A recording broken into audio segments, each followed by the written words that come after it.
The book, guys. I talk about the book in this video.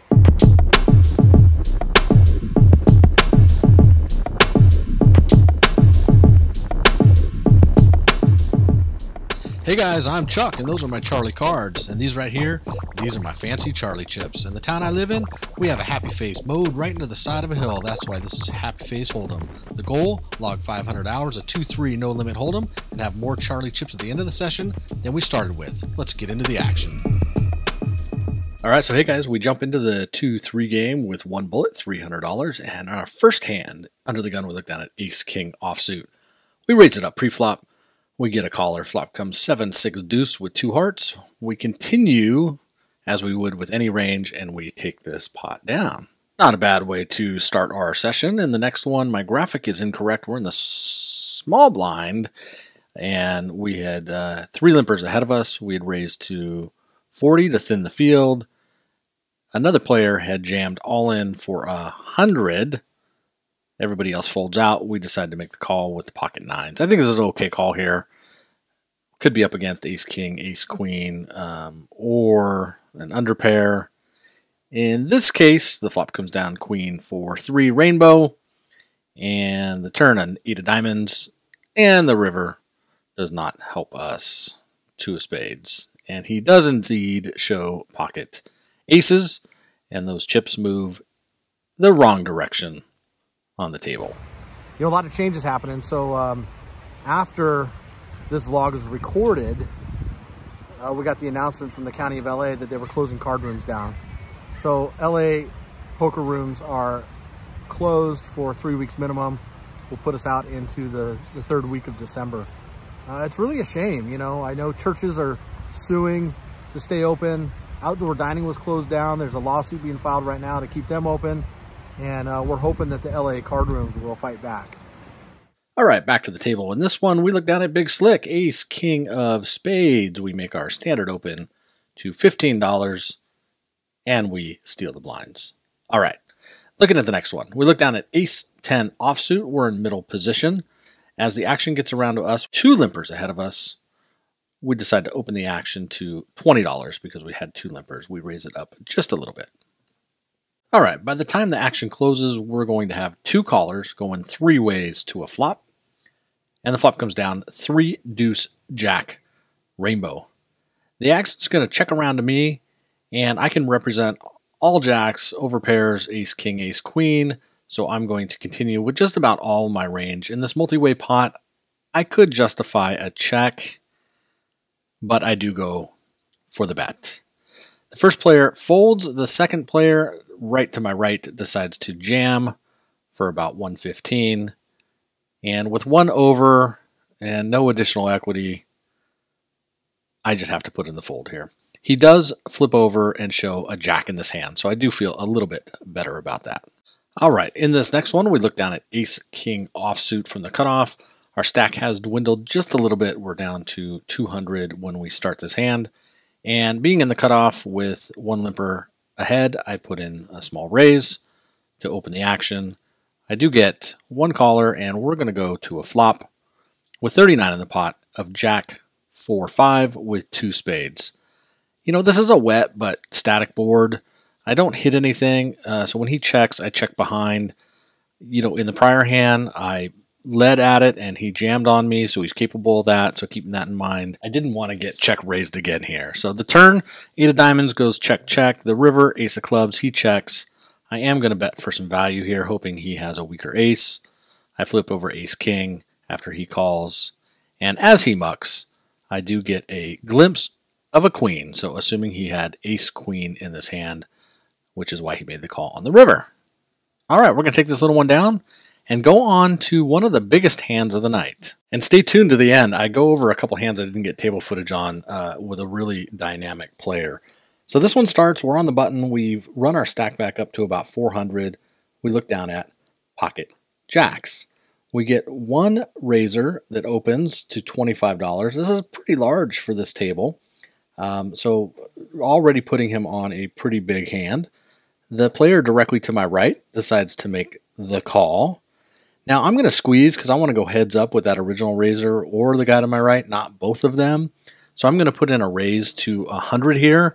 This is what you would call a squeeze play, especially being on the button. As the action gets back around to the player in seat 1, he jams his stack for 50 or so. Seat 2, you can see him rounding up chips with the yellow-orange band on his wrist. He decides that he's going to make the call. The next player, who was the original raiser, this is when I should have known that I was in trouble, as he grabs all his stacks and puts them in there. I think he's about 250. Then the player to my right proceeds to slide his stack in. So what do we do here? With 642 in the pot, it's 115 more for me to call. We didn't come here to fold. We're behind, no doubt about it. But let's make the call. With 757 in the pot, we are 5 ways all in to the flop. It does take the dealer quite some time to figure out the pot, the side pot, who's going to get what. So as we fast forward through all that, we're just going to sit back and let you watch the flop.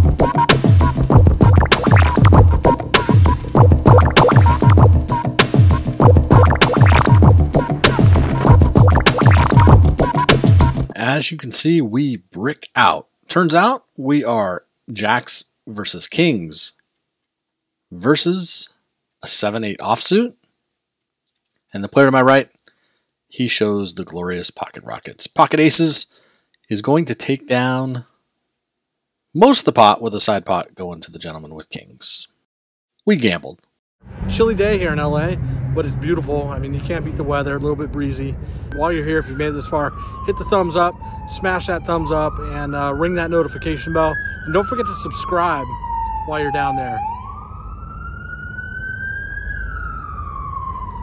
Hey, we are in Bell Gardens. And that book, the book. Let me not forget the book. The book is The Course by Ed Miller. It's the first poker book I've read that's changed my games. I've read Harrington on Holdem and some others years ago. They're probably old school. I've heard Ed Miller's pretty old school also, but I really like the theory of this book. It's really helped my game out tremendously, and I highly recommend it. It's 50 bucks, you know, a little expensive for a poker book. You know, is it worth that? I don't know, but you know, I think it's one of those things.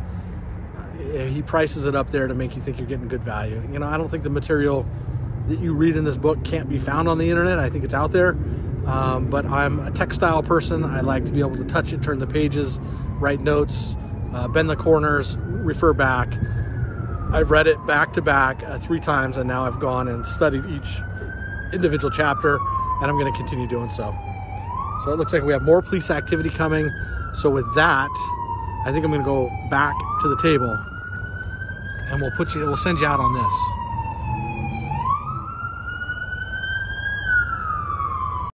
All right, in this one, I'm actually under the gun. Don't mind the button graphic there. There was 2 smalls, a big blind, and I had straddled. When the action got back around to me, I did raise it up and had 2 callers. Flop comes down 9-7-6, 3 ways into a $76 pot. When the action checks around to me, I'm absolutely going to continue. With the backdoor straight draw and a pair here, I can represent all aces, kings, ace, king, ace, queen, jacks, tens, all over pairs. I could even represent easily a set in this case. So I continue by sizing up just a little bit and am going to fold out 1 player, and we get 1 caller. The turn comes the ace of hearts. And again, as I said, I can represent all those overcards, sets, and ace, king, ace, queen. So when the ace hits the board, I'm going to size down to 45 into a 176 pot here. I think if I had ace, king, I might play it exactly the same way by sizing down when I actually hit. Better yet, I maybe should have checked this turn, because I probably would have played an ace that way even more so, but still draw heavy board. On the river, it comes a 3 of spades, and I believe I make a mistake here when I check. I should have barreled for a 3rd time, but I don't. Anyways, when I check, he puts out a value bet, and I'm so disgusted that I'm just going to show you the ceiling here. Look up the plexiglass. You can see they clean it often. Anyways, we're no good with pocket 5s. He's going to take it down. We play like a donkey. 1,000 subscribers, guys. We did it. Thanks to you. Couldn't have done it without you guys. So thank you. Thank you. I'm going to tell you about a couple hands that I had that I don't have table footage on, and I thought I'd bring it to you from here. This is the Veterans Plaza in Simi Valley. All right, so the first hand I want to talk about that I didn't get table footage on, it was part of the comeback, right? The guy sitting to the 2 seats to the left of me is that typical matching, all clothes matching poker player, right? Pink and black, sweat outfit, head to toe, big headphones on, but sitting up here, got his little man purse on the table. He's got 2 phones, a charger. He's all set up, right? He's sitting on 3 stacks of yellow, so he's got $1,500 sitting in front of him. So you know the player type, right? I'd call him loose, aggressive, limping. And when he'd hit, he was action. But when he wouldn't hit, he'd maybe flat once or twice, but then fold out. So pretty much played face up, but people were giving him action, and he had a big stack of chips. So I recognized, first hand I get into with him, I have pocket queens, and he had raised to $25. So I 3-bet him to 75 pre-flop. So we're heads up to the flop, which comes ace, ace, queen. He's first to act. He leads out for $25, which is, the pot pre-flop. We're about 105 in the pot. He leads out for $25 on this board. So I have to think about it here. If I just call, right, I flopped a full house. If I just call, I could get a scary turn card if he's got ace king, ace jack, ace 10, ace 9, and any of those rags peel off, then he's got a bigger full house. So with that in mind, I put in a raise to 125. I put 100 on top. He's got 1,500 in front of him. He's very deep, got me covered. I'm sitting on about 400 at this point. And he finds a fold. Now, what's interesting about this is he comes over to my seat, like literally gets up, walks around the table, and comes over to my seat. And he says, I had ace deuce. I had you, didn't I? What'd you call me with pre? What'd you raise me with? And I said, man, if you had an ace, you probably should have called. And that got under his skin a little bit. All right, so fast forward. We're about 4 hands later. There's an early position raiser to 25. This well-coordinated player, still with 3+ racks in front of him, raises to 55. So when it gets to me, I have ace-queen offsuit. Now, I've said a lot that this is a hand that I like to 3-bet almost always, but I'm playing this one in position, so I decide to flat because I want the other player, the early raiser, to come in as well, which he does.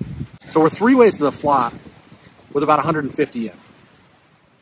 The flop on this one comes down ace, 7, deuce. So the original better in this, the pre-flop aggressor, the original one, actually leads out for 50.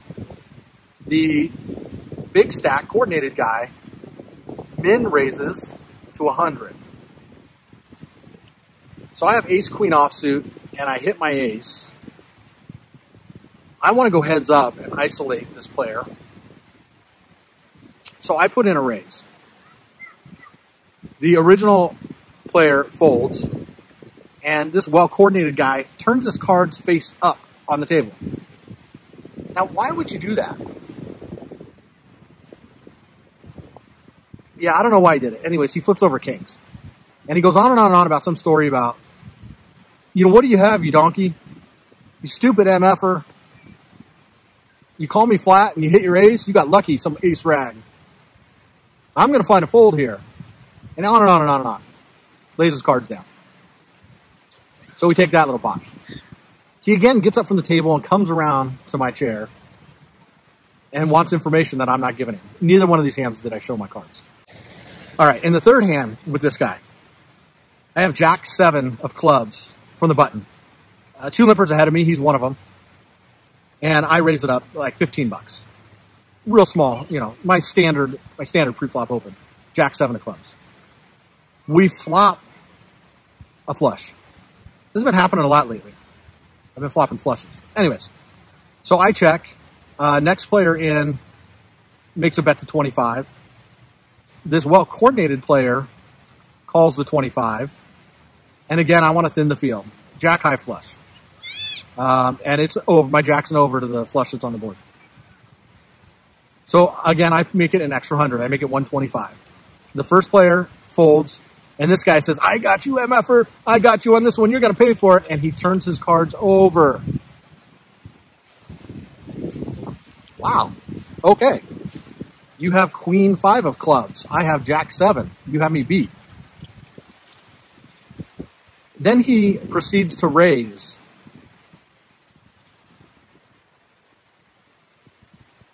He went on and on and on and on. And everybody on the table is looking at him like, what are you doing? So I lost a little bit there. I'm thankful he turned his cards up, because he probably would have had my stack in that. You know, it's hard to flop a flush. And for two of us to flop a flush, that's the third time. So I guess it's not so hard to flop a flush. Again, I want to thank you guys for helping me get to 1,000 subs. It's a pretty big milestone. You know, when I started this vlog, I had no idea what it was going to be like. I'm just bringing you some hands, some table footage, sharing a little bit of my life with you. Not a whole lot, but sharing a little bit of my life with you. And I'm grateful to all of you guys. Thanks for all the comments. I know I get razzed a little bit in the comments. Hey, it's a learning journey. I'm here to learn. So follow me on Instagram and check out the new website, happyfaceholdem.com. And I promised you 1,000 subscriber giveaway. What are we going to give away? What I wanted to give away hasn't come to fruition yet, so I haven't quite been able to bring that out. But I'm still working on it. I haven't given up. All right, so how did we finish this session? Well, we were in for 7 total, and when all was said and done, we were down $99. So we really scraped our way back. It was a whirlwind. So we're going to go back down tomorrow, Saturday. One more vlog coming to you pretty quickly here. And we're going to see if we can't get that $99 back and add on. We've had a pretty decent run here at the Bicycle Hotel and Casino. And I just hope to keep it going. And the last hand I played in the night really helped us get back to almost even. I had 7-8. And here's the result of the hand. I'll just bring that up here so you can see it. So the early position player was betting the whole way with 1 pair on the flop, turned 2 pair, my same turned 2 pair. And the player in between us on the turn looked like he wanted to shove. And I wasn't certain. I thought maybe he had a bigger 2 pair or the flush draw, but he ended up just calling. So on the river, I ultimately jam, and they both call. So me and the early position player split this pot. So after all is said and done, at the end of the night, we're down $99. Hey, not bad for being in 700, and it was a long grind. Here's the stats for the day, my hourly. Don't like it, but it is what it is. We're going to go back down tomorrow, Saturday, try to run it up and get our money back.